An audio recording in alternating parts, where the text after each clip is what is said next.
ये टैक्स गैर मुल्की असासे ज़ाहिर करने की हौसला शिकनी का बायस बन रहा था, जो इस टैक्स के बुनियादी मकसद के मुनाफी है।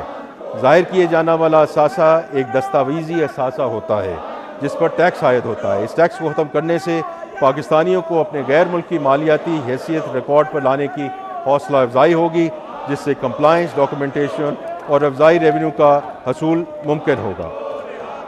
जनाब स्पीकर, ख़वातीन की सेहत के लिए ज़रूरी अशिया मसलन सैनिटरी पैड्स और मुतलका अशिया रोज़मर्रा ज़िंदगी की ज़रूरियात हैं, जो ख़वातीन की सेहत, वक़ार और मुआशरती सरगर्मियों में भरपूर शिरकत के लिए लाजम है। इसलिए सैनिटरी पैड्स और मुतलका एशिया पर टैक्स के खात्मा की तजवीज़ है। जनाब स्पीकर, इससे दूसरा इक़दाम कॉन्ट्रासेप्टिव्स पर टैक्स के खात्मे के हवाले से है। पाकिस्तान आबादी के एतबार से दुनिया का पाँचवां बड़ा मुल्क है। आबादी में इजाफा की रफ्तार तशवीशनाक है और ख़ानदानी मनसूबाबंदी हुकूमत की अवलीन तरजीह है। इसलिए हम कॉन्ट्रासेप्टिव्स पर आयद टैक्स मुकम्मल तौर पर ख़त्म कर रहे हैं। जनाब स्पीकर, अब मैं इस बजट में उठाए जाने वाले रेवेन्यू इक़दामात का जिक्र करूँगा। जनाब स्पीकर, हम कई दहाइयों से पाकिस्तान की जो हमारी रिटेलर बरादरी है, हमारे भाई और बहन हैं, उनको दस्तावेज़ी मईशत का हिस्सा बनाने की कोशिश करते आ रहे हैं। छोटे दुकानदार अपने इर्द गिर्द के लोगों को मुलाजमत फराहम करते हैं और कराची से लेकर चित्राल तक हर गली कूचे और बाज़ार की तजारती सरगर्मियों का अहम हिस्सा हैं। छोटे दुकानदारों की अक्सरियत अभी तक टैक्स निज़ाम से बाहर है। जनाब स्पीकर, इस साल हमने अपनी हिकमत अमली को तब्दील किया। पाकिस्तान भर में छोटे दुकानदारों और उनके नुमाइंदों के साथ मुशावरत की, उनके साथ मिल बैठे, उनकी बातें सुनी और इस भरपूर मुशावरत के बाद दुकानदार तबके के मुतालबा पर हमने एक ऐसा मनसूबा तैयार किया है जिसमें इंतज़ामी सहूलतों की बजाय दुकानदारों के हकीकी खदशात को मुकद्दम रखा गया है।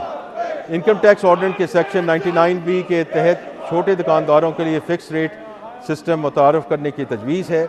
इस सिस्टम में वो दुकानदार ला सकते हैं जिनकी सालाना फ़रोख्त 20 करोड़ रुपए या उससे कम है। वो इस निज़ाम के तहत अपनी सालाना सेल्स का 1% टैक्स अदा करेंगे। इस टैक्स में वो अपना विदहोल्डिंग टैक्स एडजस्ट कर सकेंगे, मगर गोशवारा जमा कराते वक्त उन्हें कम अज़ कम 25,000 रुपया जमा कराना पड़ेगा। रूटीन में कोई ऑडिट नहीं होगा, ख़रीदारी पर विदहोल्डिंग की कोई जिम्मेदारी नहीं होगी और उन्हें पॉस मशीन रखने से इस्तिस्ना होगा। जो दुकानदार फ़िक्स टैक्स सिस्टम का इंतखाब करेगा उसको सब्ज़ रंग की एक तख्ती दी जाएगी जिस पर एक तस्दीकी QR कोड चिस्पा होगा जो इन दुकानों पर आवेज़ा होगी।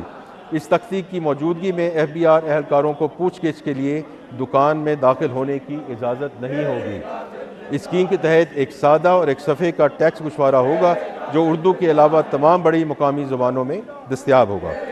जनाब स्पीकर, इसी तरह गुज़श्ता 7 साल से जामिद जुर्मानों की रकम को इन्फ्लेशन के मुताबिक एडजस्ट किया जा रहा है और डिजिटल इंटीग्रेशन की खिलाफ वर्जी पर भी जुर्मानों की तजवीज़ है।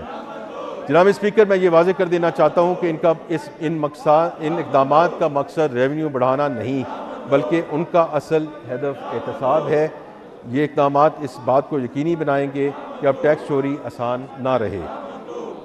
सेल्स टैक्स एक्ट में 3rd शेड्यूल के दायरा कार को वसअत दी जा रही है और इसमें फास्ट मूविंग कंज्यूमर गुड्स की कैटेगरी को शामिल किया जा रहा है। मिलती जुलती या एक जैसी अशिया को इनकी दर्जाबंदी की बुनियाद पर मुख्तलिफ शरह से टैक्स लगाया जाता रहा है, जिसकी वजह से अंडर इन्वॉइसिंग और अशिया की गलत दर्जाबंदी का रुझान बढ़ा।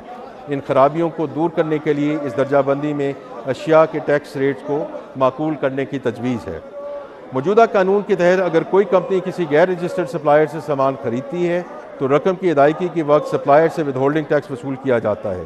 तजवीज़ ये है कि अब इंडिविजुअल्स और AOPs भी अगर किसी गैर रजिस्टर्ड सप्लायर से सामान खरीदेंगे तो रकम की अदायगी के वक्त विदहोल्डिंग टैक्स अदा किया जाएगा कि ताकि तमाम गैर रजिस्टर्ड सप्लायर्स खुद को सेल्स टैक्स के कानून में रजिस्टर करने